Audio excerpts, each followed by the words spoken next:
Part 26. അവിടെയുള്ളവർക്ക് എന്നാണ് വിഷം കൊടുത്തതൊന്നും പറയാൻ പറ്റില്ല. സീമ, നമുക്കൊരു പണി കൊടുത്താലോ? ശാന്ത, എന്ത്? വാ. അവർ 3 പേരും കൂടെ വേലിയുടെ അവിടേക്ക് വന്നു. ഏയ് മോളെ! ശാന്ത അവരുടെ നീട്ടിയുള്ള വിളി കേട്ടതും ഏട്ടത്തി തിരിഞ്ഞു നോക്കി. ഓ, വന്നല്ലോ തള്ളമാർ.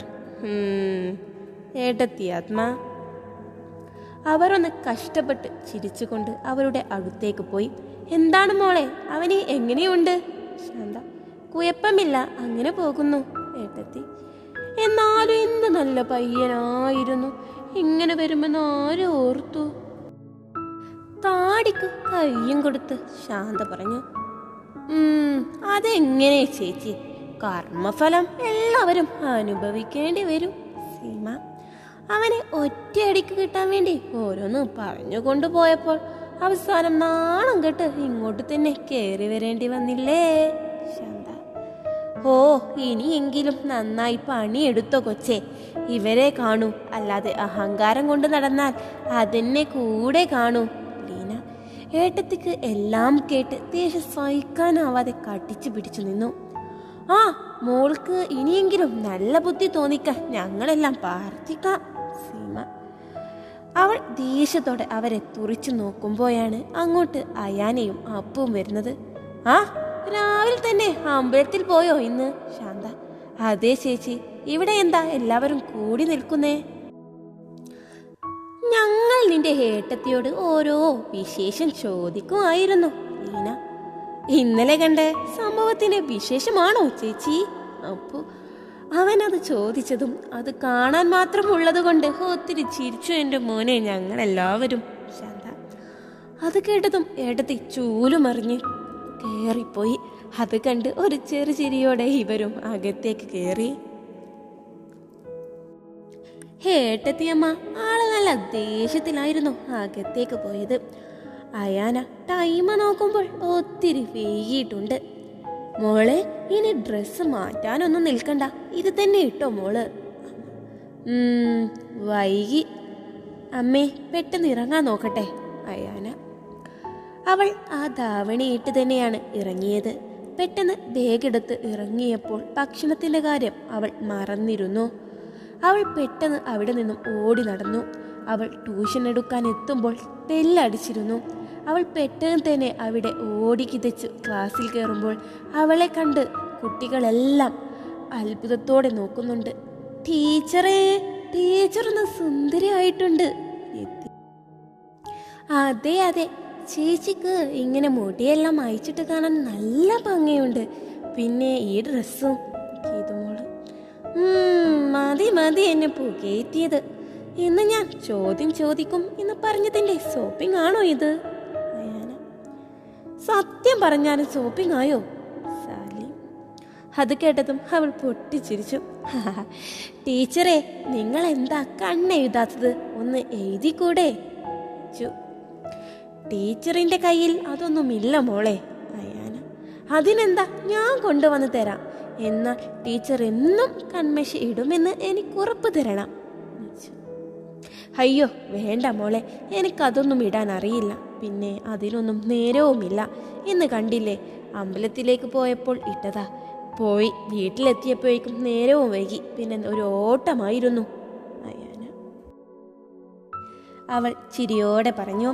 അയാന എന്ന് വെച്ചാൽ ആ കുട്ടികൾക്കെല്ലാം ടീച്ചറേക്കാൾ ഉപരി ചേച്ചി എന്ന സ്നേഹമായിരുന്നു. അവൾക്ക് തിരിച്ചും ചിരിച്ചും കളിച്ചും അവൾ ക്ലാസ് എടുക്കും. അന്ന് ക്ലാസ് കഴിഞ്ഞ് അവൾ ഇറങ്ങുമ്പോഴാണ് അവൾ ഓർക്കുന്നത് ഭക്ഷണം എടുത്തിട്ടില്ല, രാവിലെ ഭക്ഷണം കഴിച്ചില്ല എന്ന്.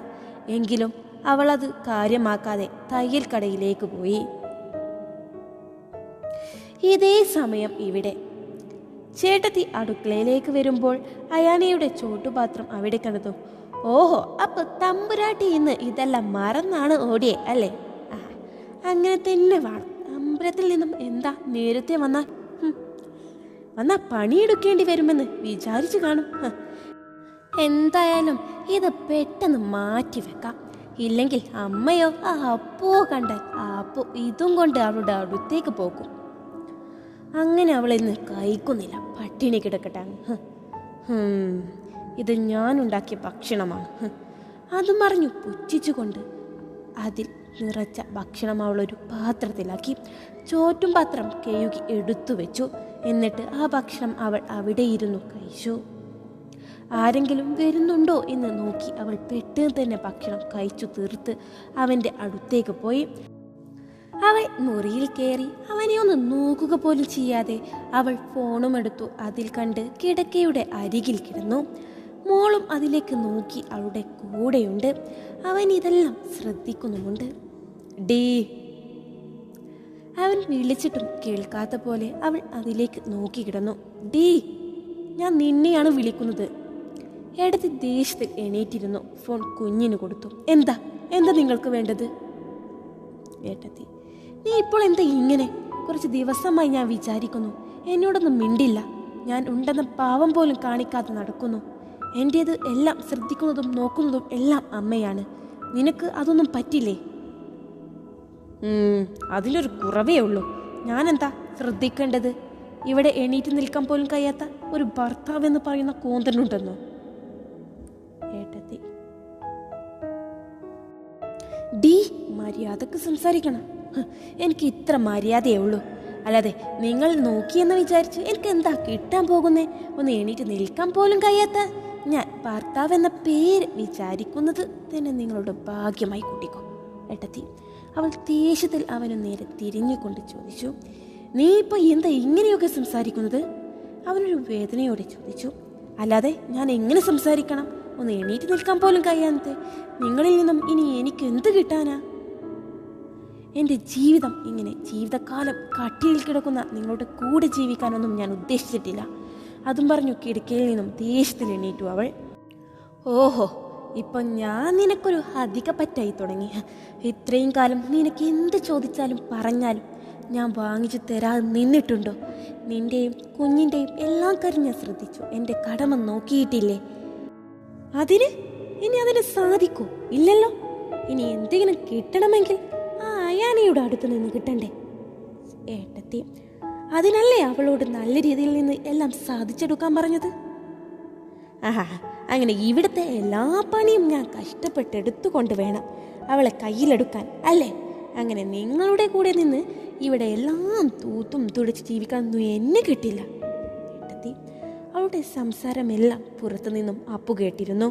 അമ്മ അയാനയുടെ മുറിയിൽ ഉറങ്ങുന്നത് കണ്ടതും അവൻ പെട്ടെന്ന് അവിടെ നടക്കുന്നതൊന്നും അറിയാതെ നിൽക്കാൻ അമ്മ കിടക്കുന്ന മുറിയുടെ വാതിൽ ചാരിയെങ്കിലും ആ അമ്മയുടെ കണ്ണുകൾ നിറഞ്ഞൊഴുകുമായിരുന്നു. അപ്പോൾ തുടരും.